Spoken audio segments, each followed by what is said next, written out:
Welcome back once again. This is CCP Fozzie, joined once again by Apathetic Brent, and we're taking you into our second match here. It's Revolution versus 4th District.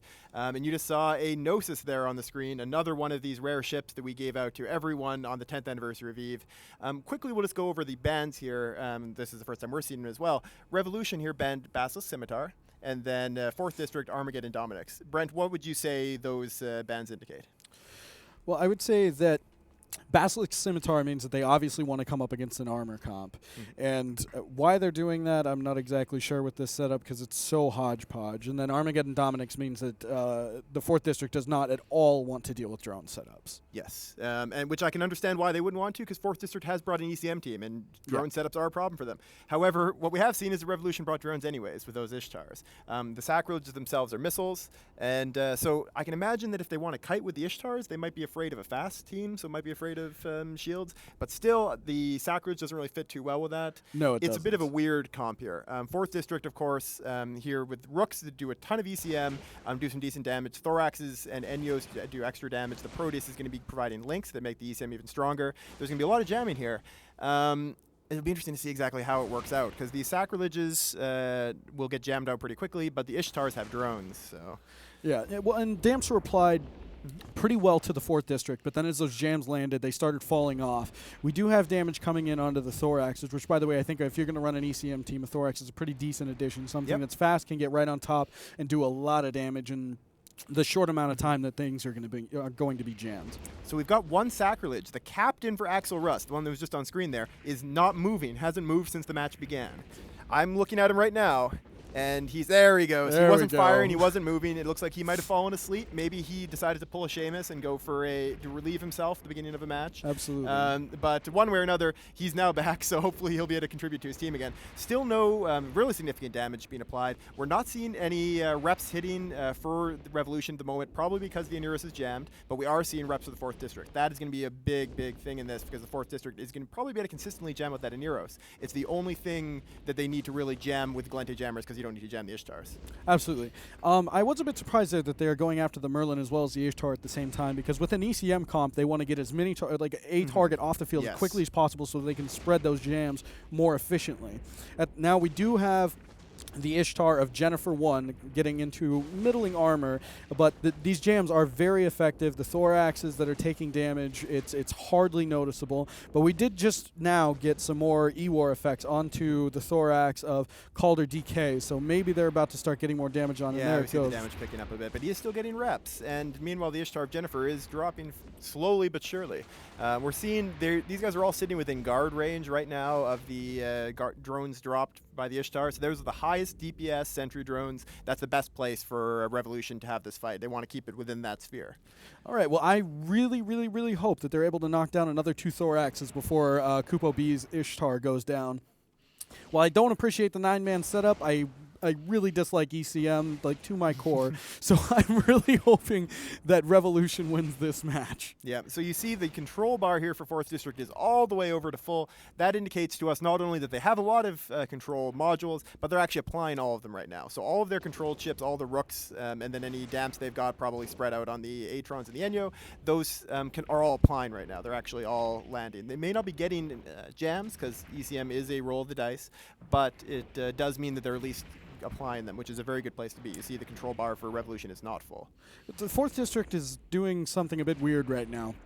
They've got damage across 3 different targets. It's like they keep changing their mind on what they want to kill. They need to leave the Oneros alone. If he's jammed, he doesn't pose a threat to you, and as long as you don't think you're going to lose your logistics soon, then you're fine, which isn't the case. They're pretty gung-ho about these Thoraxes, which is a pretty good call to make if you can't get on top of the Rooks. Yep. They do have Liquid Sacrilege going down into middling armor, and it looks like he's probably going to go down. But yeah, we are at the same time, we're about to lose another Thorax, so maybe there is a god. Yeah. So, Laddo's Thorax dropping fast. All right, so that's going to be another good chunk of damage for the 4th District off the field. I don't know. This is going to be damage onto a Rook, though. If we can get... it looked like it was just a spike of damage, though, because now they're onto another Thorax. It might be one set of drones just auto-aggroed on him and they can't get locks to apply all of them, perhaps. I'm not sure. One way or another, the main damage is being applied to that Thorax. So the last Thorax taking a ton of damage. He's getting reps, but it's not enough. So he's dropping pretty fast. Normally we see ECM setups get very swingy. They tend to snowball. Either they take advantage really fast and then run over the field, or they die really fast. In this case, it hasn't really been what we've been seeing. No, this has been actually a fairly close match all the way through. Rare for ECM setups. Yeah, I think some of the issues might be just damage application due to range, because Sacrilege is, it is a very finite range that you can have. I think that if the 4th District did a better job, committed the Enyos to tackling the Sacrileges away from the Thoraxes, but then again, at the same time, they are trying to kill the Sacrileges. But it might even be a good idea to go after the Gnosis at some point here, because that is going to be the link ship in this setup, and it will make everything else a lot easier to break. Also has lower resists. We are seeing right now that the Revolution Aneros is getting reps. So he has a lock. He's got reps on the Sacrilege. I doubt that the DPS that 4th District has right now will be able to break through that rep. So they need to get that jam back on that Aneros, or else they're not going to kill anything. Yeah, and they have taken all 3 Thoraxes off the field, which a conservative guesstimate would be about 1,800 DPS there. So that's a large chunk of their damage, and Rooks do, what, like 450 DPS on average in a tournament Pretty setup? decent. They can apply it well at range, but it's not enough by itself. Absolutely, and especially once they switch to shooting the Ishtars, it's just, it's a pretty low sig ship, and it's got the kinetic resist bonus. So we'll see. This really could swing towards Revolution's way. At this point, yeah, look, the Atron dropping down, it really is going to depend on how well they can get damage applied onto that Rook. That Sacrilege is still getting reps. Since we first mentioned it, those rep icon has not disappeared. So in case you're new to the tournament, what we have there in the middle of the screen at the bottom is what we call the battle feed. Beside each ship's name, you'll see what effects are being applied to them. You'll see beside all the Revolution ships, they mostly have electronic warfare icons. That's that circular one. A lot of them have the sensor damp icon, looks a bit like a helmet. And then there's the one that looks like a welding mask with a welder. That is a remote armor repping effect. You see it right now on a couple of the 4th District ships, and just got taken off the Sacrilege for Revolution. When that's being applied to the ship, that's how you can tell that they're getting reps from their logistics. Yep, and we just lost an Enyo from the 4th District side. So that's another big chunk of DPS. Absolutely. Enyos can be upwards of 400 DPS in a full gank setup, which I would expect they're pretty close to that, because ECM setups usually do lack for DPS. Yeah, you need all the DPS you can get with these teams. We have the Rook of Tyrulus entering armor here. He got the Oneros got reps on him relatively quickly though, so we'll see if any damage sticks there.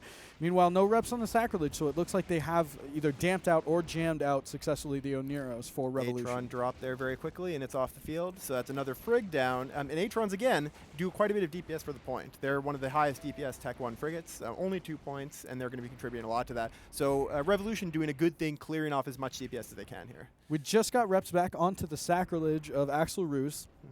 I think that if he can last out long enough for them to kill one Rook, then Revolution's got it in the bag. But the rep should be spotty at best at this point.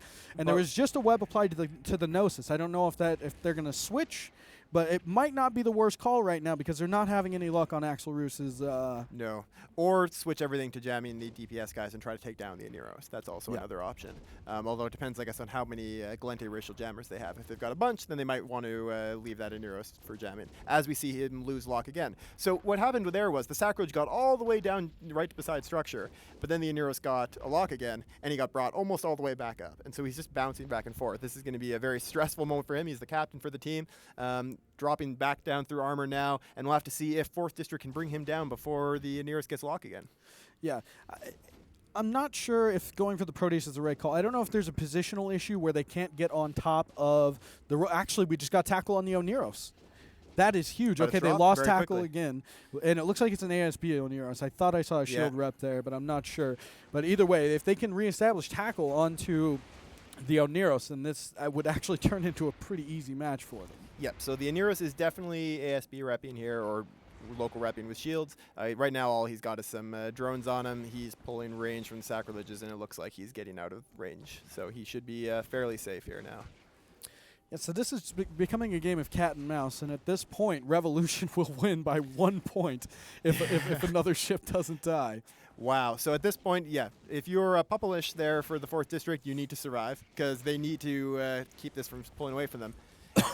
And what they really, really need to do is kill something. Anything at all. If 4th District can kill anything and keep the rest of their ships alive, they win. and they have 1 minute and 13 seconds to do it. I don't think that's enough time. No, neither do I. I mean, unless the Oneros is shield tanked, which I doubt in this case, his speeds haven't been inordinately high. And he's been sitting at that shield for so long. Yeah, so I don't think they can do it. There's just too much EHP and not enough DPS on the 4th District side.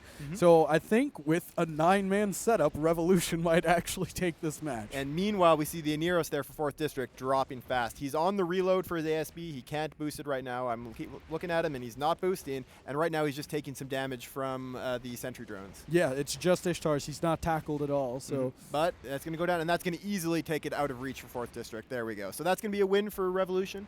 Moving on through our elimination bracket here, like I said before, every single one of these matches for the first half of today and the beginning of the second half are all do and die for these teams. 4th District, with this loss, will be eliminated from the 11th Alliance tournament. They've been in like almost all of the tournaments since like 3 or 4, so I'm sure they'll be back again next year, but this has got to be a little bit disappointing for them going out on the 3rd day. Yeah, I actually spied on the 4th District last year when they were practicing with CVA for AT10, so they've been around for a long time, and not the worst showing ever, but they could have done a little better. Yep, so that is going to be the end of this match. Revolution victorious, moving on through this grueling elimination bracket. 4th District knocked out of the tournament. So we're going to send you back to Soundwave in the studio, and then we'll welcome you back in just a moment for Outbreak versus Circle of 2, which is a really highly anticipated match coming up in a few minutes. I'm very excited to see that.